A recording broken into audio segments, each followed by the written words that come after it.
एक युवती की मौत के बाद उसे सच्चाई का एहसास हुआ, जिसे उसने 3 साल तक बे ताइतियन गो यानी बेकअप समझकर ठुकराया था। वह लड़का जिंगरैन पूरे का पूरा जहर पीकर उसकी लाश के पास जाकर उसके लिए शहीद हो गया। लेकिन दूसरी ओर उसके पिता, सौतेली माँ और उसका 3 साल से मंगेतर उसकी मौत पर शोक मनाने के बजाय हंस हंस कर जश्न मना रहे थे। पिता और सौतेली माँ को कंपनी की हिस्सेदारी मिल गई और मंगेतर भी अब बेफिक्र होकर उसकी सौतेली बहन के साथ संबंध रख सकता था। तभी उसे अचानक समझ आया कि पिछली जिंदगी में वह कितनी मूर्ख थी, जिसने सच्चे प्यार करने वाले इंसान को ठुकराकर एक धोखेबाज के लिए अपनी जिंदगी बर्बाद कर दी। मन ही मन उसने कसम खाई, अगर उसे फिर से जीने का मौका मिला तो वह कभी वही गलती नहीं दोहराएगी। और तभी चमत्कार हुआ। पलक झपकते ही वह फिर से पिछली जिंदगी में लौट आई। इस जन्म में भी वही दृश्य था। वह फूल लेकर अपने धोखेबाज मंगेतर को प्रपोज करने जा रही थी, लेकिन पिछली जिंदगी की कड़वी यादें ताजा होते ही उसने फूल फेंक दी और तुरंत चूचनन को ढूंढने निकल पड़ी। संयोग से चूचनन अपने आदमियों के साथ वहां झगड़ा करने आया ही था। नायिका तुरंत उसके सीने से लिपट गई और सबके सामने कहा, मैं तुम्हारे साथ रहना चाहती हूँ। चूचनन, जो शहर का सबसे खतरनाक और ताकतवर आदमी था, पहले तो चौंक गया। उसे लगा शायद ये कोई चाल है, कोई मेई रेंजी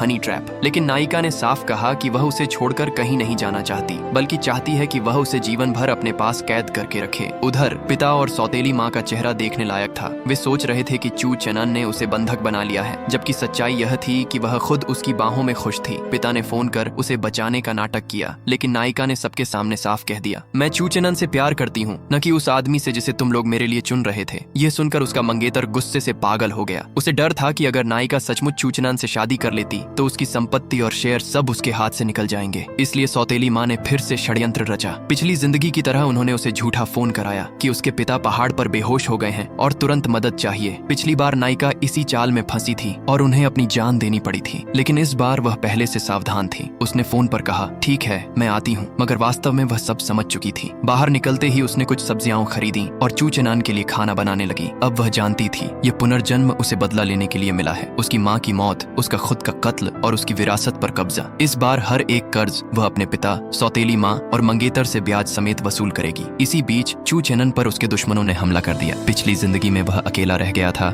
और बुरी तरह घायल हुआ था, लेकिन इस बार नायिका आगे आई और खुद उसकी रक्षा करने लगी। उसने साफ कह दिया, इस बार मैं ही तुम्हें बचाऊंगी, चाहे दुनिया मेरे खिलाफ क्यों ना हो, मैं हमेशा तुम्हारे साथ खड़ी रहूंगी। चूचनन, जो अब तक सब पर शक करता आया था, पहली बार उसकी आंखों में सच्चाई और प्यार देखकर पिघल गया। इस तरह नायिका ने तय कर लिया, अब की बार वह न सिर्फ अपने सच्चे प्यार की रक्षा करेगी, बल्कि अपने दुश्मनों को भी एक एक करके धूल चटाएगी।